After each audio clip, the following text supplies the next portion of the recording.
Nintendo's amiibo figures look great as they are, but customizing is a way of making them even more special. I'm TJ, and it's my mission to make the map that removes the mystery from amiibo to help you chart the course to conquer your favorite custom challenges and achieve the unique and personalized amiibo you always wanted. Let me make the mistakes so you don't have to. Adventure time! I'm bored already. That's me, TJ, and Dark TJ. They'll be popping up from time to time to offer some tips, tricks, and helpful hints. Don't listen to anything this guy has to say. He has no idea what he's doing. Or not so helpful. It's dangerous to go alone, so come with us and we'll conquer this custom together. Welcome to Custom Conquest.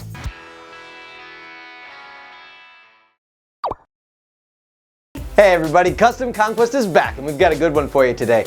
Now, as you may or may not know, I have a couple kids and my daughter is a huge video game fan. She loves herself some Yoshi and she really wanted to play with my Smash Brothers amiibo, but she is 3 years old and I didn't really feel like they were durable enough to withstand my little ninja bruiser.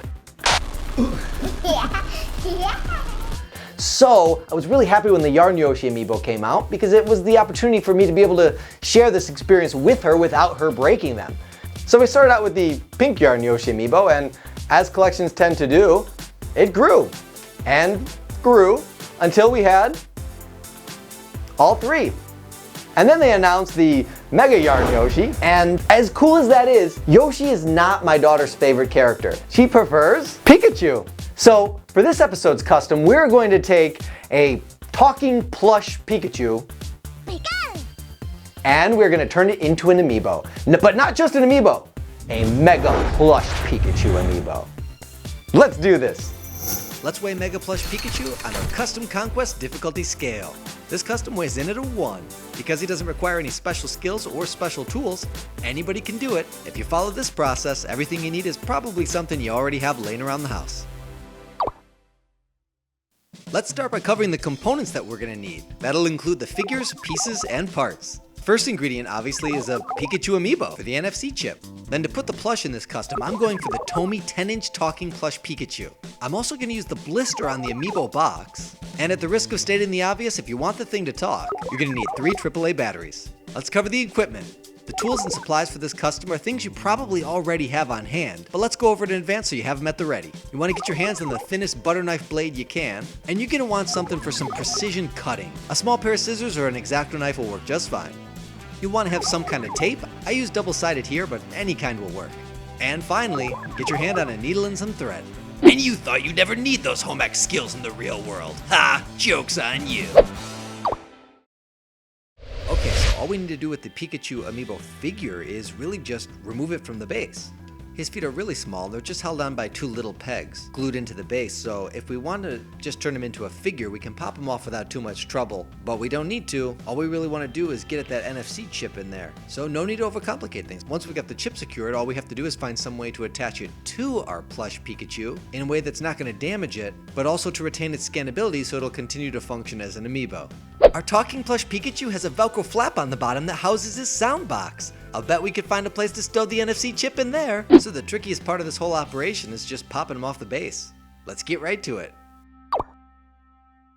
Okay, so we've got our Pikachu amiibo in hand. It's really not necessary to remove the Pikachu figure, but I'm gonna do it anyway. He might prove to be useful as a figure later. I'll drop him in the pot of boiling water for 30 seconds or so. You can probably pull him off the base with your bare hands, but if the glue's a little stubborn, you can use a pair of round-nosed pliers to pry him free, or you could just use your X-acto knife to carefully cut him off the base. Now I can't say as I found a really foolproof method of removing the NFC chip without potentially damaging part of the base, although sometimes they will come apart without any real effort. Other times the glue is really stubborn and they're locked in pretty tight. So my best recommendation is to be really careful and take your time. The best luck I've had so far is by taking a very thin object, like a butter knife, and slipping it in the gap between the Smash logo base and the black outer casing. I'll move it around the entire edge, using leverage to gently pry it free. You might hear a little pop when it goes loose, don't let that scare you. If some of the plastic on the underside gets bent or compromised, that's not a big deal and it won't affect you in any way. It's the NFC chip you want to be careful of because you don't know if it's stuck to the top or the bottom. So don't be going all crazy with that butter knife. Once I pop it loose and I get my my NFC chip out, I can set the figure and the base aside because they won't come into play for the rest of this custom. Now for the plush Pikachu. I'm going to unvelcro the bottom of my plush Pikachu and remove his sound box. I experimented with housing the NFC chip inside this box, but it does prove to be too much of a barrier for the NFC chip and it can't consistently be read. So that doesn't work. Instead, what I'm going to do is cut away the thread that's securing this piece of Velcro and flip it back like a panel. Then I'm going to cut a slit right in the center. Now I have a place where I can slide my NFC chip right in. The only problem is the NFC chip, durable as it may be, will not hold up to frequent and heavy folding, which is liable to happen if this is in the possession of a small child. So we need to find some way to keep the NFC chip rigid, but we'll also keep it flat and fit in between the fabric on this plush Pikachu. So what I'm going to use, because I have it on hand and you probably do too, is the amiibo box. This clear blister card with a shell is just about the perfect flexibility to be able to not only protect the NFC chip and still allow us to be able to scan it. So I'm going to stick my Pikachu NFC chip on there, cut the blister to size, and then fold it over. I'm going to use some double stick tape here, but you can use any tape you want and just fold it over the outer edge. It doesn't really need to be cosmetically attractive because once the mission is accomplished, chances are you're never going to see it again.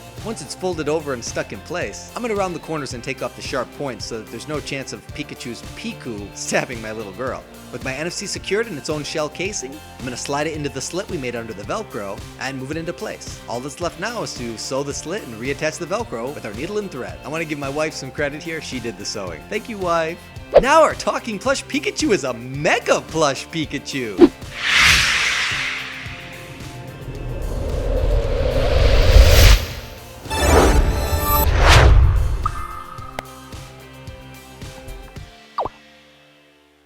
So of course you can duplicate the process that we used here, but conceptually I want you to think about how this NFC chip can be repurposed for just about any amiibo that you want. If you can successfully remove it from the base and find some secure way of putting it into another object, it could be a spaceship, it could be a stuffed animal, it could be a sandwich, although you may not want to use a sandwich. Make mine an NFC BLT, hold the stupid. You probably don't want to use a sandwich, but you get the idea.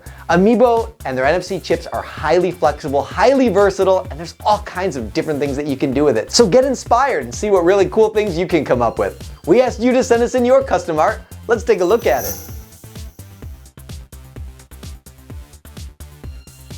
Thank you to everybody who sent in their amazing artwork. If you want your art featured here on Custom Conquest, all you gotta do is tweet me at Custom Conquest. Make sure you use the hashtag MyCCAmiibo. I also want to invite you to enter to win a new in-box Shovel Knight Amiibo, courtesy of Amiibo Jason and Happily Candied. You can use it to make your very own amazing custom Amiibo, or leave it as is. To enter to win, all you have to do is like this video and leave a comment in the comment section below. Good luck! We'll see you next time. Thanks for playing! Dark side out.